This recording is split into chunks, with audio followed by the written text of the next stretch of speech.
안녕하세요. CK 프로젝트 파일럿 리더 성기훈 교수입니다. 지금 이 순간 유방암에 맞서 싸우고 계신 많은 분들께 존경과 응원의 말씀을 드립니다.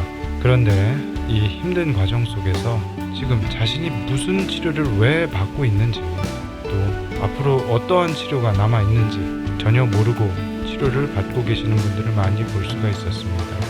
이건 마치 예전에 강제 이주 열차에 태워져서 끌려갔던 고려인들처럼 내가 지금 어디로 가고 있는지, 가서 무엇을 하게 될지 전혀 모르는 상태로 긴장, 초조, 불안의 감정으로 끌려가는 것과 같습니다. 그래서 이 시간에는 유방암으로 진단받은 분들의 아주 보편적인 여정을 누구나 알아들을 수 있는 한국말로 쉽게 말씀드리고자 합니다.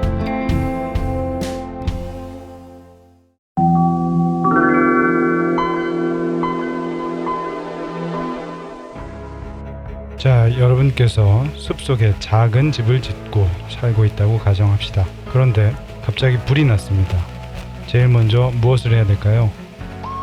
그렇습니다. 119를 통해서 소방관들을 불러야겠죠. 우리의 용감한 소방관들께서는 열심히 불을 꺼주십니다. 물론 우리 집이 잿더미가 됐지만 우리의 소중한 생명을 구해준 멋진 소방관이십니다. 자, 이렇게 불을 끄는 행위가 유방암에서는 수술에 해당합니다. 유방암에서 수술은 유방보존술, 유방전절제술 등 다양한 기법이 있지만 모두 소방관들께서 눈에 보이는 불을 끄는 과정과 동일하다고 보시면 됩니다.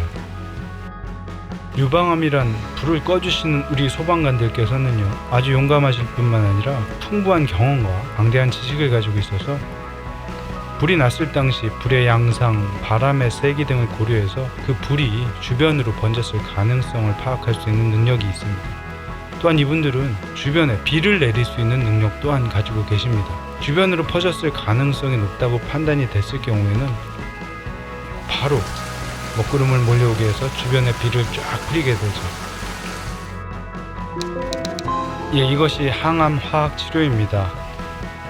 주로 항암 주사, 항암 치료라고 많이들 하시는데요. 주변에 비를 쫙 뿌려서 더 이상 번지는 것을 막아주듯이 유방암에서 항암 화학 치료는 유방을 벗어나서 뇌, 폐, 간, 뼈 이런 부위로 전이가 되는 것을 막아주는 기능을 하는 것이죠. 1차적으로 집에 난 불을 끄고 주변 숲속에 비를 쫙 뿌려서 더 이상 이 불이 다른 곳으로 번지는 것을 다 막았습니다. 그렇다 해도 우리의 소방관들은 바로 이 자리를 뜨지 않습니다.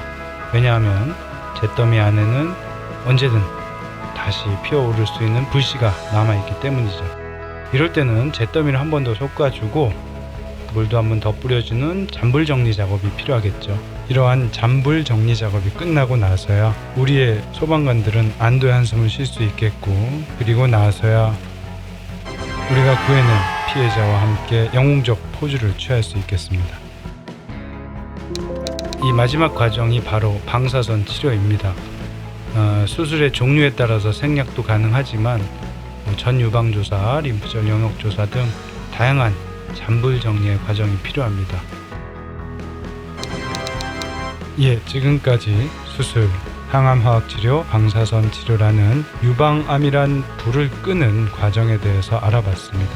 수술 후 항암화학치료와 방사선 치료는 불의 크기에 따라서 항암 치료를 먼저 끝내놓고 방사선 치료를 받기도 하고요. 불의 크기가 좀 작을 경우 항암 치료와 방사선 치료를 동시에 진행하기도 합니다.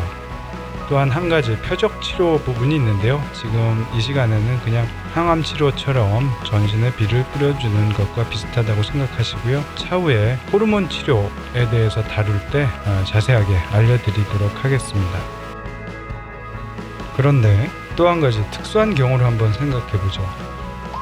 신고를 받고 출동한 소방관들이 현장에 도착했더니 이미 불이 매우 크고 주변에 숲속으로 번진 것을 확인할 수가 있었습니다. 이럴 때는 어떻게 해야 될까요? 불이 크기 때문에 먼저 먹구름을 이용해서 비를 쫙 뿌려서 불을 좀 줄여놓고 현장에 투입이 되면 소방관의 안전도 보장이 되고 불을 끄는 효율도 훨씬 높아질 수가 있습니다. 자, 이렇게 수술 전에 항암 화학 치료를 먼저 시행하는 것을 선행 항암 화학 치료라고 합니다. 네, 이러한 과정을 통해서 불을 줄여놓고 수술과 방사선 치료를 이어가게 되는 경우도 있다는 것을 알아두시기 바랍니다. 예, 지금까지 불을 진화하는 과정에 빗대서 유방암의 치료 과정을 설명드렸습니다. 그래서 다시 한번 정리해보면 수술은 눈에 보이는 불을 직접 끄는 소방차와 같고요. 항암 화학 치료는 넓은 범위에 비를 뿌려서 더 이상 번지는 것을 막아내는 그런 작용입니다. 그리고 마지막으로 방사선 치료는 다시 피어오를지 모르는 장기를 정리한다고 보시면 되겠습니다. 지금까지 유방암 치료의 보편적인 여정을 말씀드렸습니다. 어떻게 도움이 되셨나요? 도움이 되셨다면 앞으로도 많은 시청을 바라고요. 다음 시간에는 더 유익한 정보로 찾아뵙겠습니다. 감사합니다.